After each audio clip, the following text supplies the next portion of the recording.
Ladies and gentlemen, welcome to the Kahlu podcast. I'm the side guy. Today we sit down for an in-depth conversation and navigate through the trials and tribulations of life's most challenging moments. Our podcast is a tapestry of human resilience, a place where laughter and stories light up even the darkest of times. Ladies and gentlemen, we have a special guest. We got boss lady Rawan. Hello. Thank you for having me. Welcome. Boss lady Rawan. What are you doing out here in Phoenix, Arizona? So I actually came to Phoenix to do a bridal photo shoot featuring a few pieces from my boutique. We want to do this desert vibe. I was originally coming here to do this photo shoot with a group of individuals, and things changed last minute, but I still had my flight, and I said I was looking forward to this, so we're going to do it on our own. So Okay. we had a bridal photo shoot in a beautiful location in Phoenix. It was called Papago Park, and Okay. it's really nice. Yes. All right, thank you. Papago Park. Yeah, that's the one in Tempe near the zoo, right? Yes, we heard the cows and everything. Cows? I don't know if they have cows in there. They don't have in cows. Phoenix, there's no cow. There was a blue tree that we saw though from a distance for sure. Okay. Yes. Well, that's what's up. How was the photo shoot? Were you guys promoting a new dress or a new suit or? So we were featuring a new designer that I carry in my boutique called Muhammad Murad from Syria, and it is a fully hand beaded gowns, and it was a beautiful ball gown piece. It was like a semi-A line, but it was mainly like a ball gown. And then we had a beautiful piece from Naim Khan. And of course, we had some suits from Miguel Wilson, which I thought was awesome because I love that partnership with him. We're always collaborating together. All right. So my question to you is, what makes your dresses different? Why don't I just go to a brick and mortar bridal shop? Why don't I just rent my dress from 1-800 rent a bridal dress? You know, why not just go to Vegas? I wish it was that easy. So the way my business works is I work with international renowned designers all over the world. So my goal is to find unique pieces that is not saturated in the industry. I look for designers that have a unique style when it comes to embroidery and lace work, bringing in old fashion and of course traditional fashion and having a modern twist to it. So you'll see a lot of designers like I've worked with Ali Saab, I've worked with Zuhair Murad, I've worked with Berta, I've worked with, I can go down the list of names, but the goal is when you come to my boutique, you're not going to find your average basic gowns. And I leave that for the other people that sell those gowns. But my goal is to really provide an exclusive experience. So whatever exclusivity I have, that gets transferred to my clients. So my goal is to, number one, it's a high-end fashion. So, of course, there's a price point that we like to stay within, like 6,000 to 10,000. It can be more, can be less, but very rarely is it less. You're talking about 6 to 10K for just a dress. Yes. Does it come with champagne? Does it come with a 5-star hotel? Of course, no champagne. I'm Muslim, so we do not serve champagne in the boutique. However, we will provide a sparkling pear from France. So shout out for the sparkling pear from France. We try to make it bougie for you. Okay. But it's not really about what we're providing. It's the experience and the knowledge that I have and the knowledge that my team has, I think is very important because at the end of the day, even though we sell international designers, we do have a huge clientele that comes in for custom made pieces, which is something that we strive in. So being able to create a gown from scratch and having it made to measure, I mean, you're paying for something legit. So it sounds like if I wanna get a wedding dress, I'm a size 42 waist, right? So if I want to get a custom made designer wedding dress, this is the place to go. Yes, for sure. So and something you mentioned earlier, I didn't want to cut you off. Attention to detail. Mm-hmm. How important is the level of detail when it comes to? I have, by the way, no knowledge in wedding dresses. I've sewn 2 buttons in my life, I'm sure there are layers and layers and weight that has to be carried around, and the dresses have to be accommodating to the venue, and if the venue changes, you have to be ready to go. What services do you provide as somebody that's the full-on creator, designer? No, I guess you can call me a bridal stylist, but I also work with evening gowns as well. So even though I do have bridal, I also sell evening wear. So to answer your question, attention to detail isn't just about how the dress looks like on the outside. It's about the skeletons of the gown. So it has to be structured in a certain way. You have to have a beautiful corset boning because it needs to hug the waistline. It needs to create a beautiful posture. So even when you're standing in your gown, you have the support you need to keep your posture because it also embraces your confidence. So there's physics involved. I don't know if it's physics, but it's definitely... You're talking about skeletal structure. You have to call a doctor? What's going on here? Yes. I'm a civil engineer, so I talk like an engineer, maybe. Yes. You know, what's crazy is that I was in a heavily male-dominated industry. And as an engineer? As a civil engineer, yes. And I enjoyed what I was doing. I loved what I was doing. I went to school to do something that I love, and I always loved a challenge. So engineering was something I was very passionate about. In fact, like when I was younger, like middle school, high school, I was like a huge science fair person. So I would go to these competitions and win. Okay. So, you know, always had a mathematic and science background. Like that's just always been embedded in me. Fast forward, I get married, and my husband kindly and politely asks, can you do something, you know, why don't you open your own business, and I want to support you. He saw something in me that I didn't see in myself. So, you know, I was like, me running a business, you know, I was 22, 23 years old. It was an idea. And he's like, you know, let's open your own business. I was like, a construction firm, like I'm all in. And he's like, no, something a little more girly.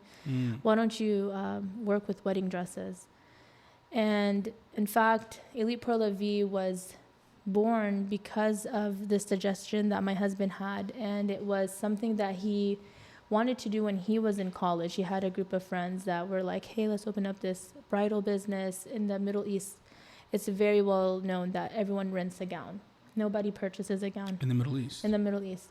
Oh, yes. so that's a completely different it's custom. Completely different, yes. You know, people buy their gown. Yes, I mean, you could have a whole wedding for $2,000 in the Middle East, a gown and a venue.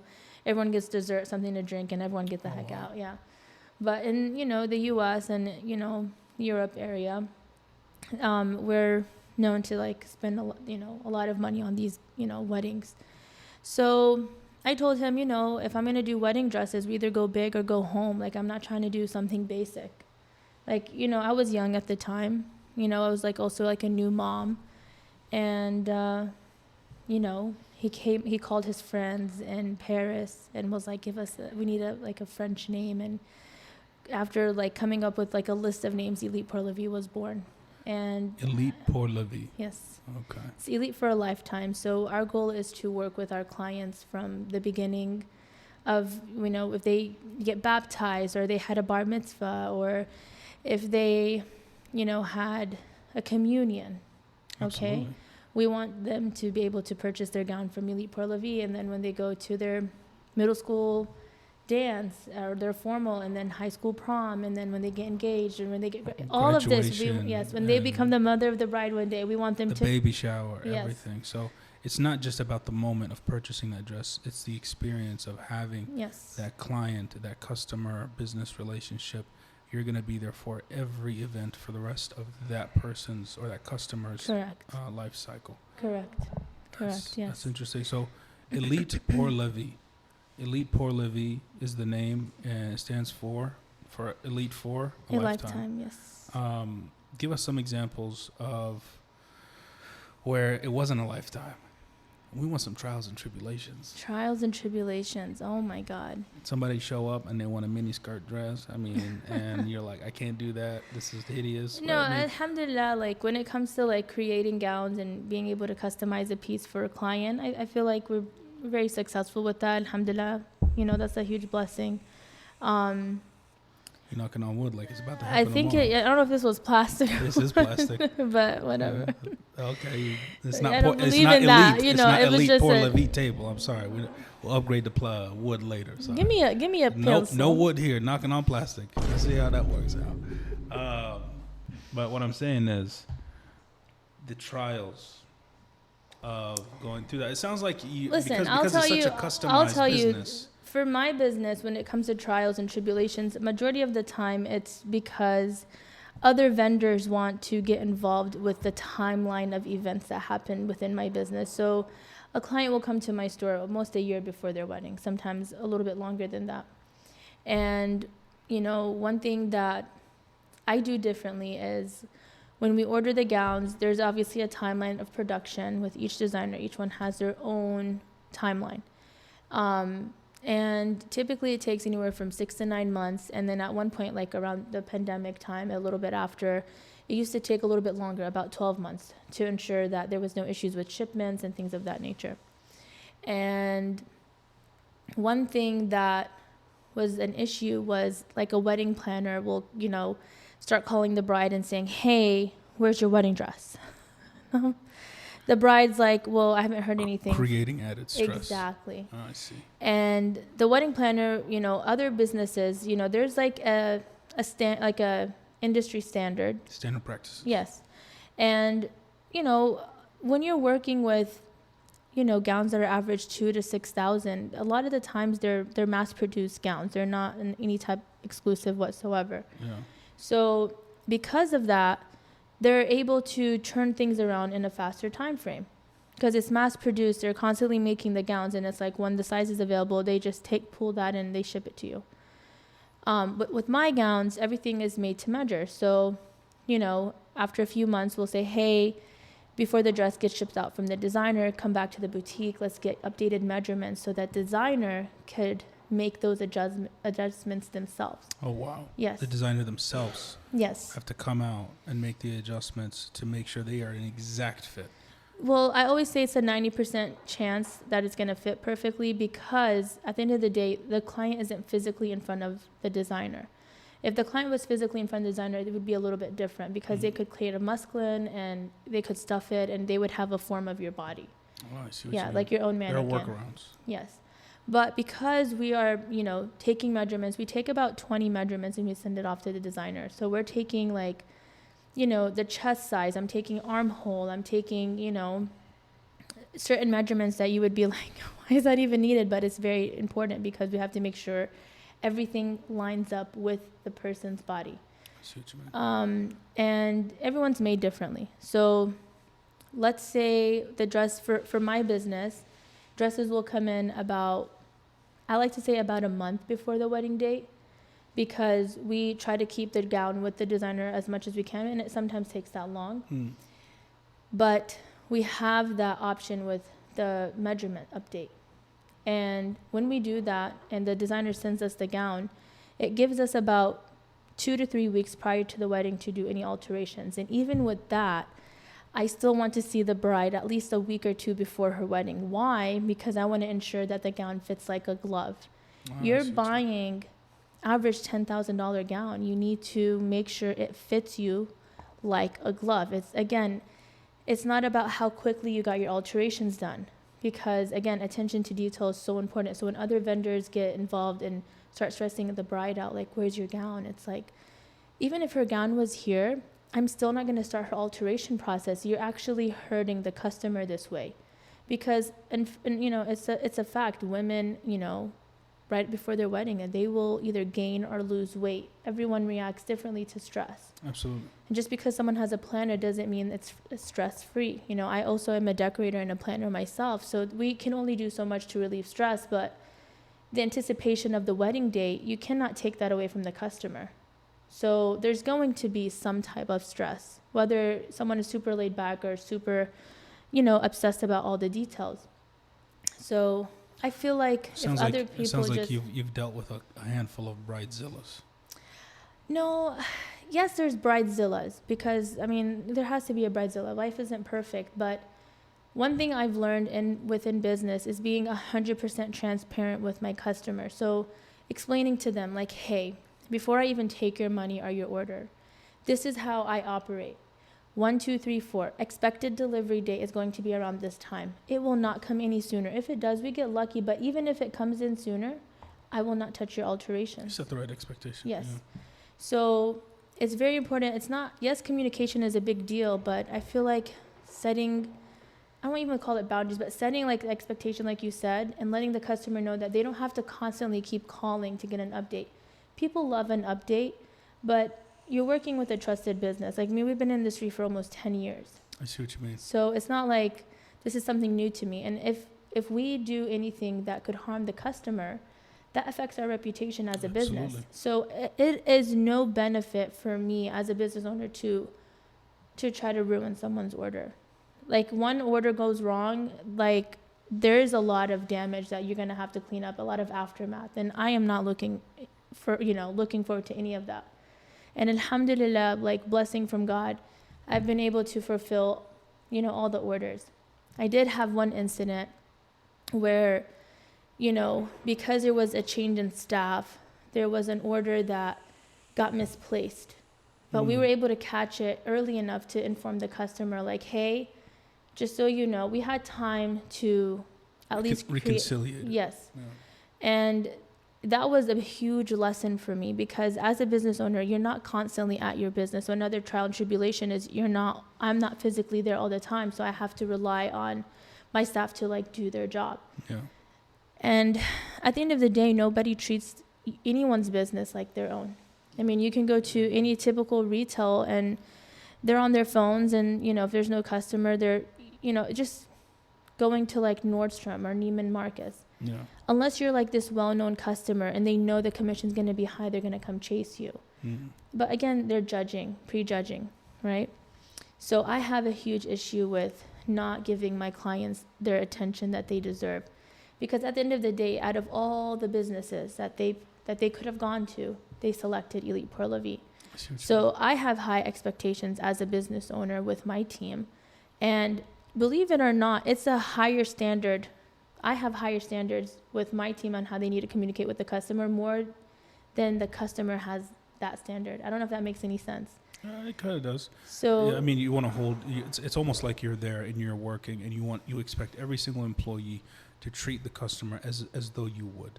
Yes. And hold them to that standard. Hold them to the business standard. Yes. I mean, of course, you're going to have slip-ups. Like you said, employees are going to be employees. They don't see it because it's not their business, right? Yes. I'm here to get a paycheck and go home, right? Yes. But you got to stay on top of those things. Oh, yeah. So, I mean, and it sounds like when you go to another bridal shop, the factory pumping out bridal dresses and, a faster expectation time on when it will be delivered and things in that nature, you're not going to get the same level of experience or customer service or the relationship that you'd get throughout the life cycle of getting this dress to the perfect level that you're wanting to get it. So this is on a different level. Oh, yeah. I'll fly out to my clients if they're, I always tell my clients, like 80% of my clients are not locals. They're not from the state of Georgia. No way. Yeah, so we'll have clients who fly in from like Tennessee, or they'll drive in from Tennessee. They're coming in from South Carolina, North Carolina. I've had clients from New Jersey, and that's a beautiful thing. So, So the reputation serves you well. 100%. Reputation is everything. And, the bigger you get with this industry, the harder it is to get a hold of the business owner. So, like, another issue is, like, trying to balance between how much of my time do I give the customer? How much of my time do, I take away from my personal life and from, like, managing the business to, like, let me talk, one-on-one with the customer. Yeah. I feel like it's very important as a business owner to always put your hands in the pile of the process somewhere. Meaning, like, even if you didn't close the sale with the customer, right? You when the alteration appointment comes in, or being the one who calls the bride to say, hey, this is Rawan, the owner of the Elite Pour La Vie. Just want to let you know that your gown is here. Oh, wow. Adding just that personal touch somewhere within is very important. And I actually learned that from a designer that I worked with in Texas. And it's true. It makes a huge difference. Absolutely. But, the more in demand you are, the more difficult it is to like balance that. So, you know, I'm and you young. don't hear that. You so don't hear that ever. Imagine you go to, let's say, David's bridal, and Mhm. David isn't calling to let me know that the wedding dress is ready to go. So, I mean, this is another level. This is, you're creating a splash. The customer is going to remember yeah. the owner of this boutique called me to let me know. I just saying that out loud is giving me goosebumps. Like, You're so sweet. it doesn't make, like, it never happens. So the fact that you have that level of involvement to ensure the customer has 100% of what they expected, you don't see that. You simply do not see that. And can I be honest? A lot of my principles and foundation of the business has a lot to do with being a Muslim. Really? Yes, because at the end of the day, like, you know, yes, I'm selling a dress, and yes, you know, it has its price. But if I'm going to take $10,000 from you, I need to make sure that I delivered 110% of your expectation. So the value proposition is there. It's very high. Very For high. me, customer satisfaction over, if I have to lose money on something because there was miscommunication, I'll take that bullet. Because for me, in the front of the eyes of God, like, I want to make sure I did my part, as, like, we call it as an amana. So, like, if someone is trusting me with their money and they're trusting me with something that I'm going to deliver, I have to make sure that I fulfill that.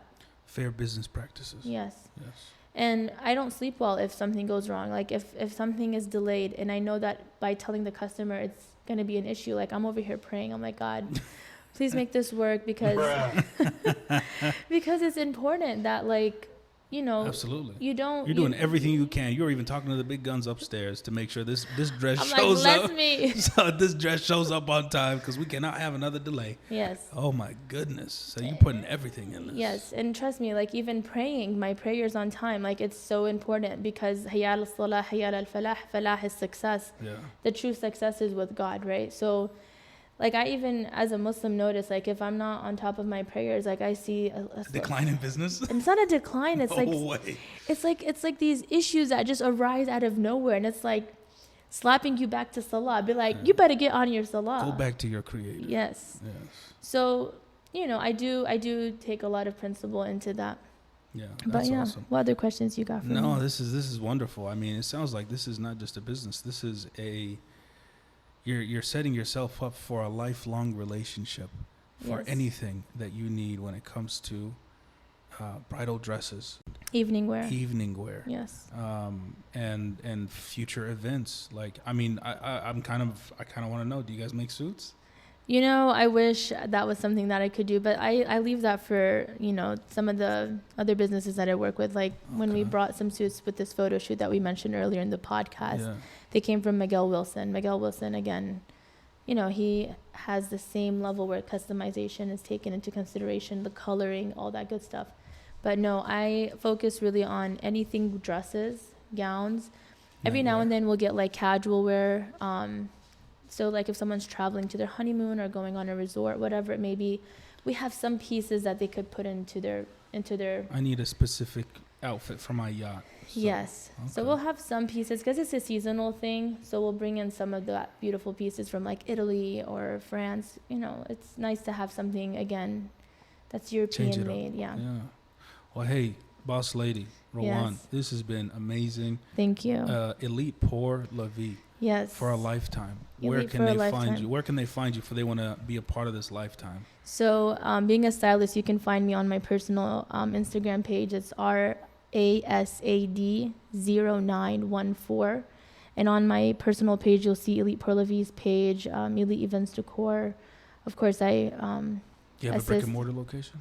we do. It's in Milton, Georgia. And if you're not familiar with Milton, Georgia, it's near the Alpharetta area. It's on the So border. if you're in Georgia, you got to go there. But make sure you book an appointment because it is by appointment only. Oh, okay. So we like to prepare for every appointment ahead of time. Oh, okay. Because at the end of the day, because we do a lot of customizations, we want to know what the expectation is before you even show up. So you show up ready. Yes. Absolutely. Yes. And then again, attention to detail and making sure that we aren't wasting people's time. So Yeah.